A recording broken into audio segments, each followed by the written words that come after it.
Hello students. हम लोग करने वाले हैं class 12 chemistry sample question paper का सॉल्यूशन। सेक्शन बी हमारा चल रहा है और हम लोग क्वेश्चन नंबर 8 पे आ गए हैं। चलिए स्टार्ट करते हैं। ये हमारा क्वेश्चन पेपर आ गया है और आंसर शीट भी हम लोगों ने खोली हुई है। चलिए question number 8, observe the figure below. नीचे जो फिगर दी हुई है उसको ऑब्जर्व करें and answer the questions that follow, और जो क्वेश्चन है वो अपने आंसर देने हैं। यहाँ पे आप देख सकते हो ये प्योरिफिकेशन ऑफ कोलोइडल सॉल्यूशन का डायग्राम है। आपके एनसीईआरटी की बुक में ये सेम डायग्राम दिया हुआ है।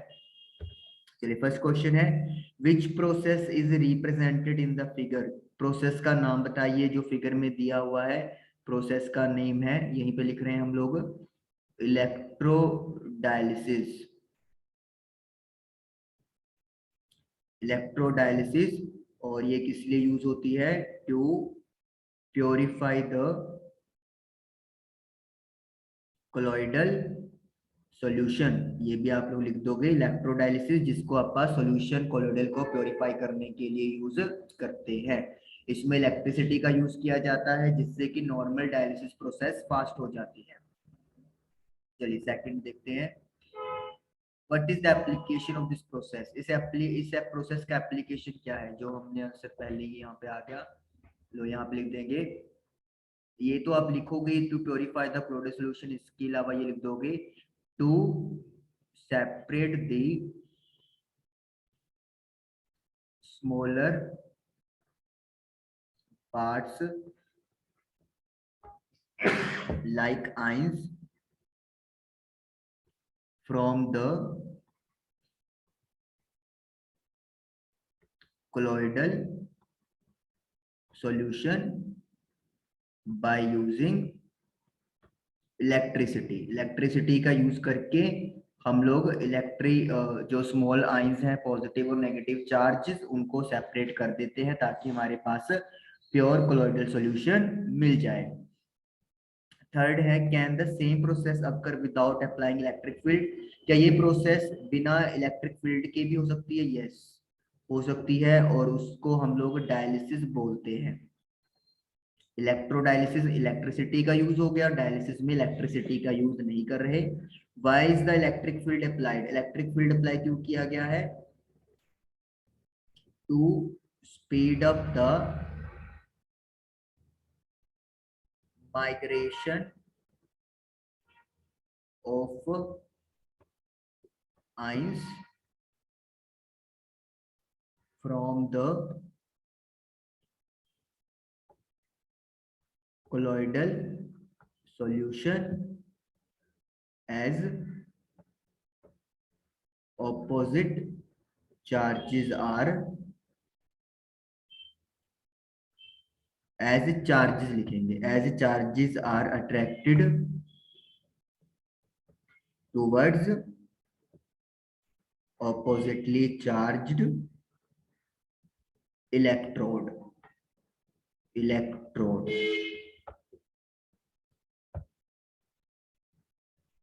देखिए क्या होता है यहाँ पे,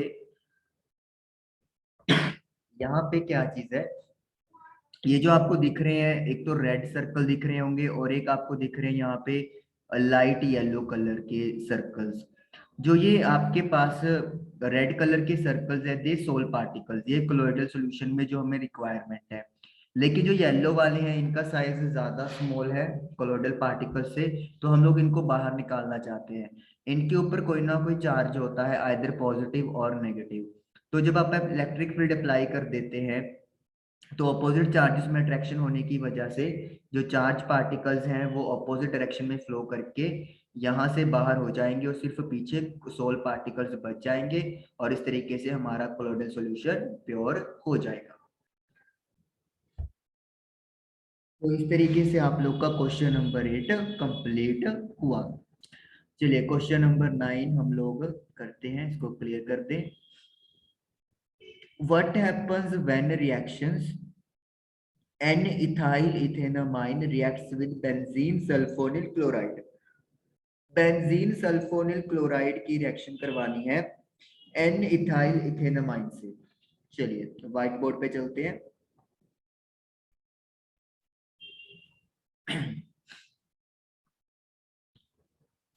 सबसे पहले हम लोग यहाँ पे बनाएंगे बेंजीन सल्फोनिल क्लोराइड। तो ये बेंजीन बन गया है आपका। सल्फोनिल क्लोराइड क्या होता है? SO2Cl। तो this is benzene sulphonyl chloride. अब आपने रिएक्शन करवानी थी इसकी एन इथाइल इथेनमाइन। एन इथाइल मतलब C2H5। Ethane amine, ethane amine का मतलब क्या हो गया है कि एक और C2H5 लगा हुआ है और एक साथ में H आ गया। जब इनकी आपस में रिएक्शन होगी तो होएगा क्या, ये जो हाइड्रोजन है ये इस क्लोरीन के साथ रिएक्ट हो जाएगा और HCl बाहर निकल जाएगा। और जहां पे Cl की बॉन्डिंग टूटी है वहां पर N के थ्रू कनेक्टिविटी हो जाएगी, लाइक दिस।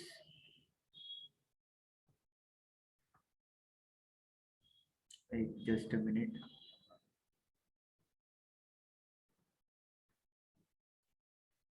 C2H5 है। तो इस तरीके से आप लोगों का ये रिएक्शन यहाँ पर कंप्लीट हो गया, प्लस HCl। जो नाम होगा इसका वो क्या होगा? एन एन, एन के साथ दोनों ही इथाइल ग्रुप है तो डाई इथाइल, डाई इथाइल आ गया। ये बेंजीन की रिंग है,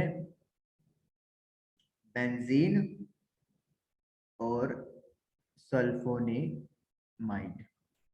सल्फोनेमाइड इसका नाम हो जाएगा, सल्फोनिल क्लोराइड से सल्फोनेमाइड हो जाएगा। इस तरीके से ये आपका पहला रिएक्शन कंप्लीट होता है। चलिए एक बार हम लोग आंसर मिला लें। प्रीवियस क्वेश्चन का भी आंसर नहीं मिलाया, कुछ ऐड करना हो तो हम लोग वो कर सकते हैं। क्वेश्चन नंबर 8 में था इलेक्ट्रोडायलिसिस, सही है। प्योरिफिकेशन, यस, ठीक है। तो 8th क्वेश्चन तो बिल्कुल ओके है। 9th में है हमारे, 9th में हमें रिएक्शन नहीं लिखनी है, लेकिन हम लोग रिएक्शन लिखेंगे फिर भी। N N di ethyl benzene sulphonamide is form. ठीक है जी, तो हमारा बिल्कुल सही आंसर है यहाँ पे फर्स्ट जो भी है, 9th का फर्स्ट जो रिएक्शन है। चलिए अब करते हैं हम लोग second. Benzyl chloride is treated with ammonia follow by reaction with chloromethane. सबसे पहले मेरे पास बेंजाइल क्लोराइड है, ये 9th का फर्स्ट था। अब सेकंड, बेंजाइल क्लोराइड का मतलब क्या होता है? आपके पास एक बेंजीन रिंग है और उसके साथ CH2 और NH, सॉरी क्लोरीन लगेगा क्योंकि बेंजाइल क्लोराइड की बात की है। अमोनिया के साथ रिएक्ट करना है पहले, तो अमोनिया मतलब NH3। तो जब भी आपका पहले रिएक्शन होगा तो यहाँ पे क्या होगा, यहाँ से एक हाइड्रोजन की एटम और यहाँ से हेलोजन यानी कि क्लोरीन निकल जाएगा और NH2 जो है वो आपका अटैच हो जाएगा, यानी कि ये आपके पास क्या बन गया, बेंजाइल अमाइन बन गया। Benzyl amine, NH2 group direct नहीं अटैच है इसीलिए इसका नाम बेंजाइल है, अदरवाइज बेंजामाइन होता। अब इन्होंने बोला है follow by methyl chloride. Chloromethane भी ਆਪਾਂ बोल सकते हैं, क्लोरोमीथेन या मिथाइल क्लोराइड CH3Cl। तो इसमें क्या होता है, वही चीज है कि एल्काइल ग्रुप जो है वो यहाँ से टूट जाएगा और यहाँ से एक हाइड्रोजन हट जाएगा, CH2 एक H हट गया और एक H जहां पे हटा है वहां पे क्या लग जाएगा, CH3 ग्रुप अटैच हो जाएगा। तो ये आपका कंपाउंड बनेगा। ये पहला स्टेप हो गया अमोनिया के साथ, HCl रिमूव हो गया और ये दूसरा स्टेप हो गया। यहाँ पे भी HCl रिमूव हो रहा है तो आप ऐसे याद रख सकते हो कि HCl यहाँ पे रिमूव किया जा रहा है। इसका जो नाम होगा वो क्या होगा, यहाँ पे हमारे पास मिथाइल ग्रुप है और यहाँ पे हमारे पास जो लगा हुआ है वो फिनाइल मिथेनमाइन है, या फिर हम लोग इसको बेंजाइलमाइन भी बोल सकते हैं। तो हम लोग लिख देंगे इसको N methyl benzyl amine. N methyl, N के साथ मिथाइल है और साथ में इधर क्या है, बेंजाइल अमाइन है। तो इस तरीके से हमारा सेकंड पार्ट डन हो गया। चलिए एक बार आंसर मिला लेते हैं हम लोग। When benzyl chloride is treated with ammonia, benzylamine is formed, which one react with chloromethane secondary amine N-methyl benzyl amine। बिल्कुल सही हमारा आंसर है N-methyl benzyl amine। इन्होंने क्या दिया हुआ है, बेंजाइल, ठीक है बेंजाइल अमाइन ही है। ओके, सी पार्ट है aniline reacts with chloroform in the presence of alcoholic potassium hydroxide. Aniline का मतलब क्या होता है, सी पार्ट कर रहे हैं 9th क्वेश्चन में। एनिलीन का मतलब होता है आपके पास बेंजीन रिंग है और उसके एक एंड पे NH2 अमाइन ग्रुप लगा हुआ है। रिएक्शन करवानी है क्लोरोफॉर्म यानी कि CHCl3 के साथ। याद है कल हम लोगों ने हाइड्रोफॉर्म टेस्ट किया था तो वहां पे CHI3 था, तो यहाँ पे क्लोरोफॉर्म की बात हो रही है तो इसीलिए CHCl3 हो जाएगा। ओके, अब हमें साथ में चाहिए पोटाशियम हाइड्रोक्साइड। पोटाशियम हाइड्रोक्साइड के लिए हमें क्या यूज करना होता है, KOH यूज करेंगे। तो हम लोग लिखने वाले हैं इधर KOH।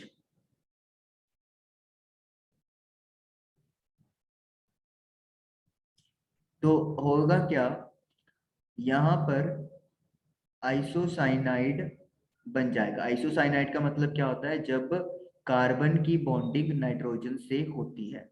आपको पता है जो CN ग्रुप है वो एम्बिडेट न्यूक्लियोफाइल है, वो C से भी कनेक्ट हो सकता है और N से भी हो सकता है। अगर C से होता है तो हम लोग साइनाइड बोलते हैं, लेकिन अगर N से होता है तो आइसोसाइनाइड बोलेंगे। प्लस आपके पास कंपाउंड बनेगा KCl और प्लस वाटर रिलीज होगा। बैलेंस करने के लिए इधर आपको 3 लगाना पड़ेगा, इधर भी 3 आएगा और इधर भी 3 आ जाएगा। तो इस तरीके से आपकी रिएक्शन कंप्लीट होगी। इधर आप हीट लिख दो, आपके एनसीईआरटी में हर रिएक्शन गिवन है। Let us check the answer. When aniline reacts with chloroform in the presence of alcoholic potassium hydroxide, phenyl isocyanide और फिनाइल आइसोनाइट्राइल इज फॉर्म्ड। ठीक है जी, तो आइसोसाइनाइड और या आइसोनाइट्राइल भी बोल सकते हो, बिल्कुल सही जवाब है। क्वेश्चन नंबर 9 में आपको चॉइस मिली हुई है, तो second let us do the choice part. IUPAC name बताना है हमें इस कंपाउंड का। ओके, इधर ही लिख देते हैं। तो इधर ये वाला जो ग्रुप है ये आपका मिथाइल ग्रुप है और this is your ethyl group. और क्योंकि रिंग के साथ डायरेक्टली यहाँ पे N अटैच है तो यानी कि ये हमारे पास क्या हो गया, बेंजामाइन हो गया। क्लियर। तो अब हमें इसका नाम देखना है कि किस तरीके से हम लोग रखेंगे। M और E में से पहले E आता है, तो N इथाइल, N मिथाइल और मेन क्या है, बेंजामाइन। ई और एम में पहले ई आ रहा है तो इसलिए इथाइल को प्रेफरेंस करेंगे, फिर मिथाइल आ गया है और फिर जो मेन रिंग थी बेंजामाइन की वो हम लोगों ने लिख दी। आंसर बना लेते हैं हम लोग।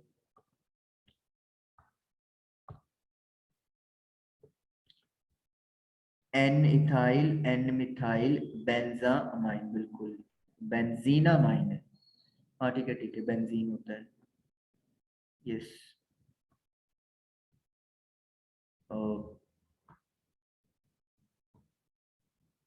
बेंजीन होता है ना, बेंजीन, ये बेंजीन अमाइन।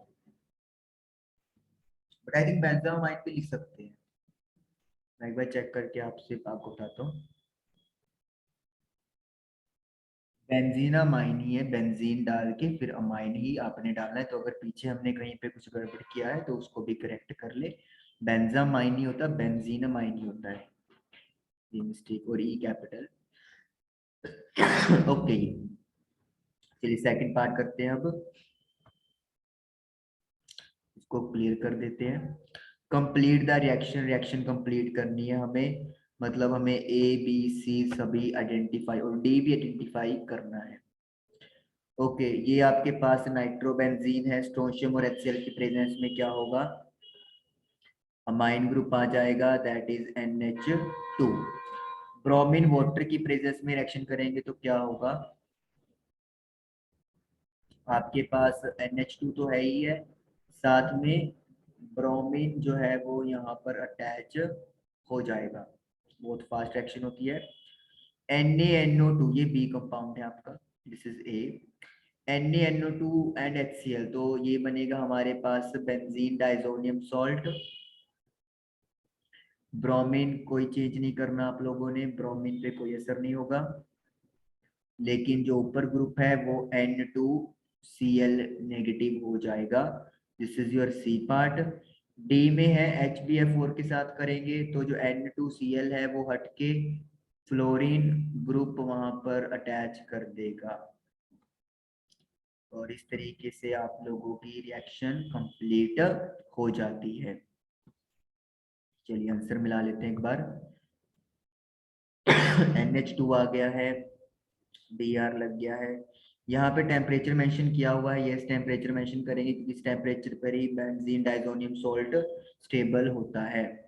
और यस, तो ठीक है जी, हमारा बिल्कुल करेक्ट है। तो इस तरीके से आप लोगों का क्वेश्चन नंबर 9 का चॉइस पार्ट भी कंप्लीट हुआ। Thank you for watching the video.